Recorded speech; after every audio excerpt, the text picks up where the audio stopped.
I'm James Myers from LePage First Contact Realty in Barrie, Ontario, and here are my statistics from the Barrie District Association of Realtors for the month of March 2018.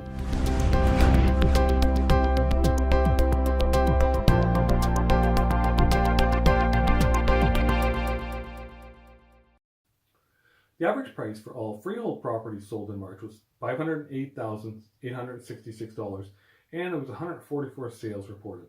That includes freehold townhouses, freehold detached and semi-detached houses.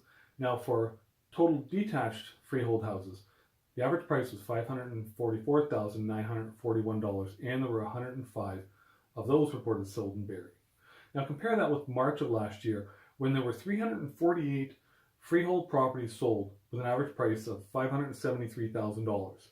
And the detached houses, freehold detached houses, there were 285 sales in March 2017. And that average price come out to over $603,000. So the average price of freehold detached properties has dropped over $50,000 from March of last year. The condo market in Barrie seems to be pretty healthy. The average price rose from last year, March of last year. The average price in March this year was $361,764, and there was 28 sales. Now, last year there was more sales, there was 41 sales, and the average price was only $330,000. So condos have gone up a bit in price from last year. As of today, I see 440 active freehold listings for sale on the Barrie Real Estate Board and 116 condominiums.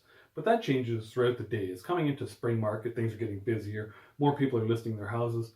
Sometimes we'll see 30, 40, 50 new listings come on the market per day. We're seeing a lot less sales go on these days, but there's more listings coming on in the spring. In my video last month in March, I said I would start to include a year-to-date statistic starting in April. So for the first quarter of the year, January, February, March, the average price of a freehold property in Barrie was $508,605. And the same corresponding number from last year, 2017, was $554,106. So the price of an freehold property, the average price has dropped roughly $45,000, $45,000. And the average price for a detached freehold property this year, this quarter, 2018, it's $544,000 rather, $310. And the average price for the same period last year was $586,633. So that average price also has dropped around $40,000. We've all heard the stories about people buying a house and overpaying for it and then not being able to close when it comes time to close, whether they couldn't get financing for it, the bank appraised it too low, or they couldn't sell their existing house to get enough to pay for the new house. There's actually, I saw on the news last night, there was a case, a bunch of houses in Oakville, people bought in February or spring last year for big bucks, and now they can't sell their existing house for enough money to pay for the new house.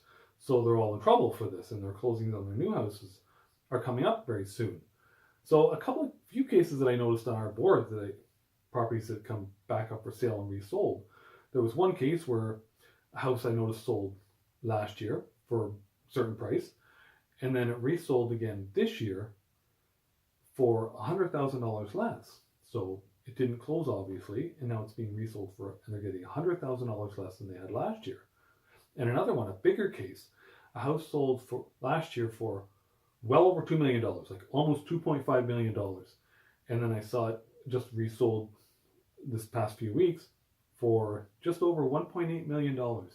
So there was a big $500,000 gap there from the sale price last year and the sale price this year.